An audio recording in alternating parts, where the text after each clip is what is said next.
coitado, ele aprendeu errado e tá ensinando errado, coitadinho dele. Agora, Calvino é um safado!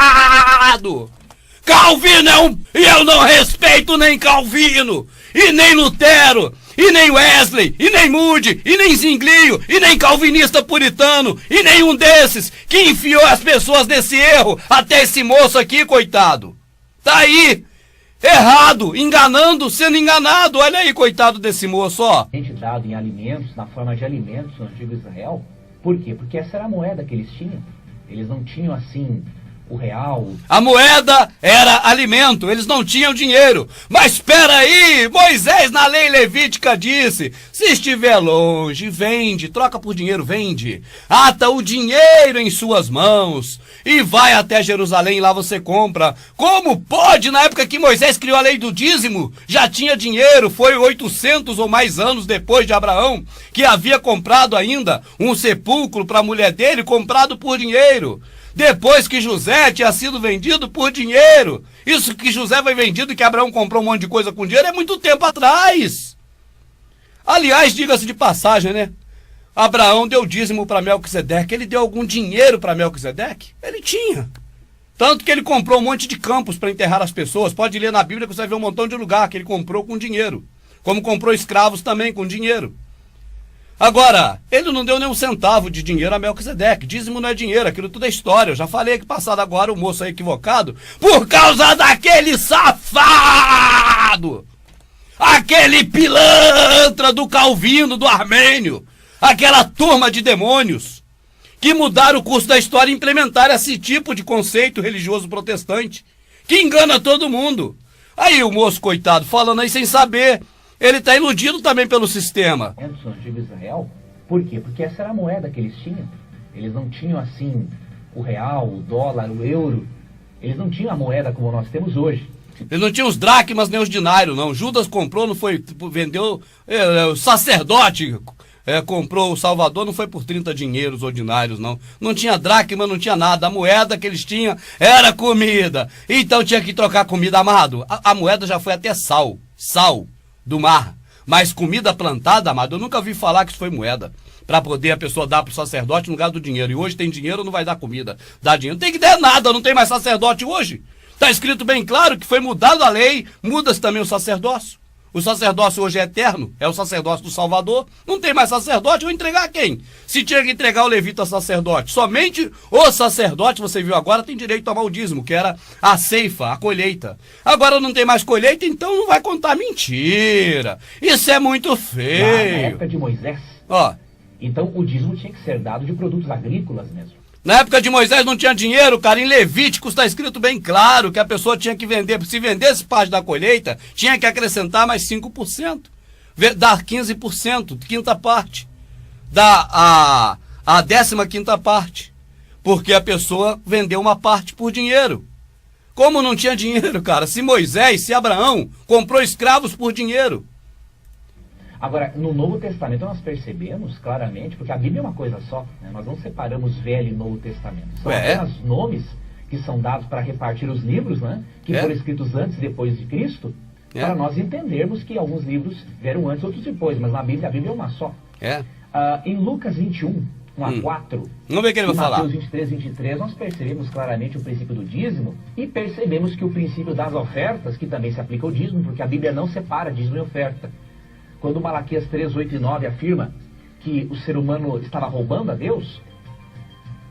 Era o ser humano que estava roubando a Deus, não era mais o sacerdote como você leu não, viu como é que é o negócio, amado? Malaquias 3, 8 e 9, Deus estava dizendo que os seres humanos naquela época estavam roubando a Deus nos dízimos e nas ofertas. Não, estava dizendo que os sacerdotes roubavam as pessoas no dízimo, nas ofertas recolhidas lá em Israel. Era aquele povo de Israel que está ali, nós lemos agora, meu amado. Então se você dá a oferta aí no dízimo... Está muito equivocado aí, coitado, você aprendeu muito errado, meu amado. O pessoal te ensinou muito errado. Você pode ver na escritura aqui. Não tá desse jeito não, Só você que não sabe disso, viu, meu amado? Foi enganado por aquele bandido do Calvino. Aqueles bandidos do passado. Se você dizima e não dá oferta, está roubando a Deus também. É por isso que esse Deus que você serve, meu amado, eu não respeito. Esse Deus eu não respeito de jeito nenhum. Isso pra mim é um vagabundo. Precisa de 10% do meu dinheiro, ele que vai trabalhar. Esse não é o meu criador, não. Então vamos ver esses dois textos aqui, para nós vermos que Claro que hoje nós podemos ter o dinheiro como uma forma de dizimar, porque hoje nós não temos, muitos de nós, a grande maioria, não temos vacas, não temos um emprego agrícola para podermos dizimar em alimentos. E como é que você vai levar em Israel, cara, se fosse hoje essa lei ainda para hoje? A mesma lei que diz que tinha que dar o dízimo, a lei de Moisés, dizia que tinha que apedrejar o filho, que se apostata da fé. Dizia tanta coisa que vocês não falam que tem que fazer. Por que ficaram só com a parte da lei do dízimo? E sendo que lá dízimo nunca foi dinheiro. E sendo que existia dinheiro há muito tempo e ninguém dava dinheiro, porque não era dinheiro mesmo, era comida. Era para as pessoas comerem. Para que haja o quê? Mantimento na minha casa. Aqui fala uma coisa, cara, totalmente diferente do que esses caras falam. Então Lucas 21, 1-4 afirma o seguinte. Vamos ver. Jesus olhou e viu os ricos colocando suas contribuições na caixa de ofertas. Viu também uma viúva pobre colocar 2 pequeninas moedas de cobre. E disse: afirmo-lhes que esta viúva pobre colocou mais do que todos os outros. Todos esses deram do que lhe sobrava, mas ela, da sua pobreza, deu tudo o que possuía para viver. Agora vem cá, meu amado, olha para cá e presta atenção. Eles falam para você que esse dinheiro que eles recolhem é para a obra de Jesus, não é verdade? Repara que o Salvador estava ali do lado daquela mulher. E por que ela não entregou na mão dele, mas deu no cofre? Eu vou te dizer por quê, amado. Você passa a ler que você vai entender muito bem. O órfão, a viúva e o necessitado eram a razão de fazer colheitas para poder dar para essas pessoas. Então, quando os levitas comandavam o templo, que ali era o local onde estava a arca, por isso eles estavam no templo, cada arca que Salomão enfiou lá, na época de Salomão, não é agora não, nessa época não. Naquela época, os levitas tinham obrigação de dar para a viúva.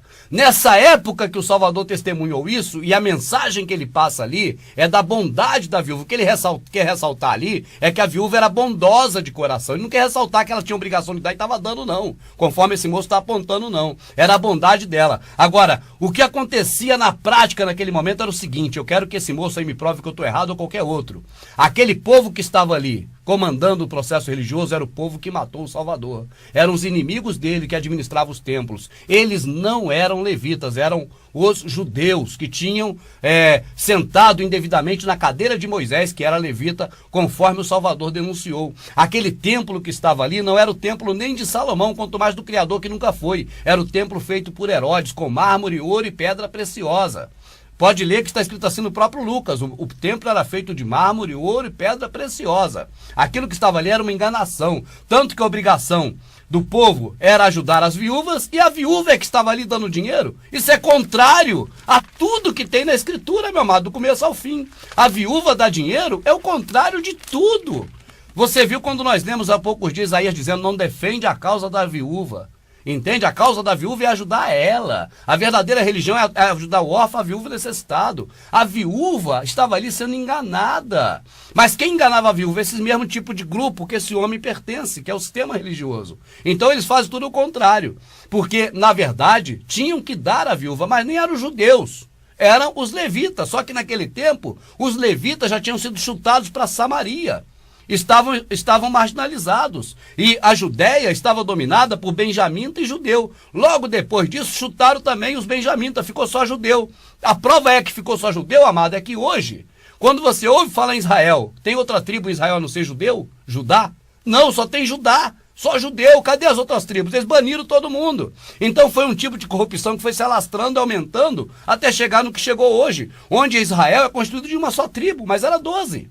Porque ficou só judeu lá e está lá até hoje, é a prova disso. Na época do Salvador, aquela viúva estava ali, enganada. No lugar de ser a pessoa que fosse ajudada por aquele sistema, ela estava sendo sugada por aquele sistema.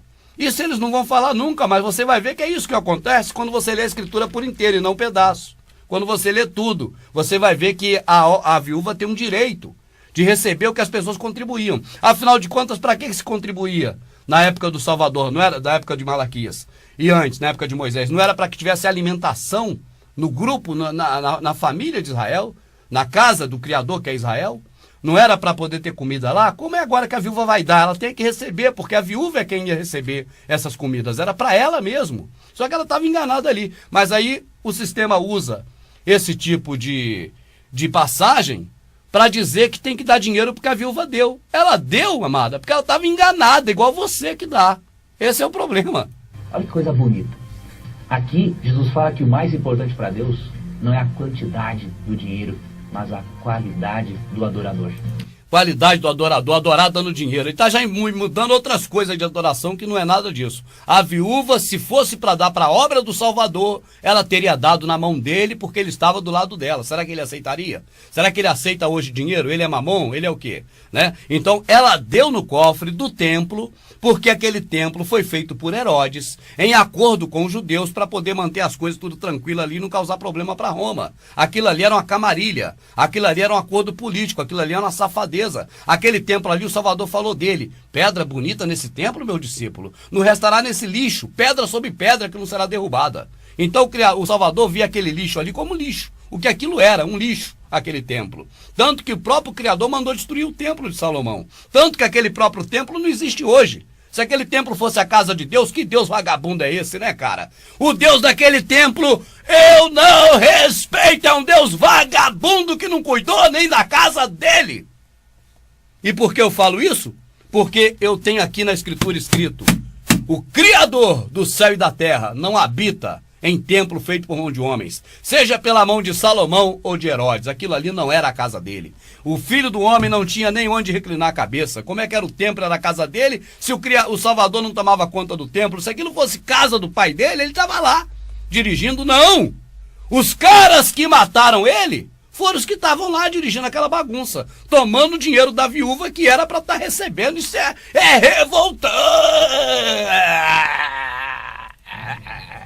Deus se preocupa mais com o sentimento que leva você a ser um dizimista ou um ofertante do que com a quantidade que você dá de dinheiro.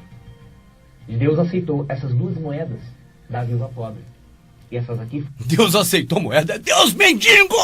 É o Deus mendigo! Eu não respeito o Deus do protestantismo. Eu não respeito o Deus daquele templo. Esse Deus não é o Criador. Paulo disse: o que criou o céu e a terra não habita em templo feito por mão de homens e nem requer nada de nossa mão. Muito menos que eu trabalhe para dar 10% para esse vagabundo. Esse não é o Criador, não pode ser. Foram moedas mesmo, de cobre, foi dinheiro. Porque nos dias de Jesus já havia, sim, a moeda.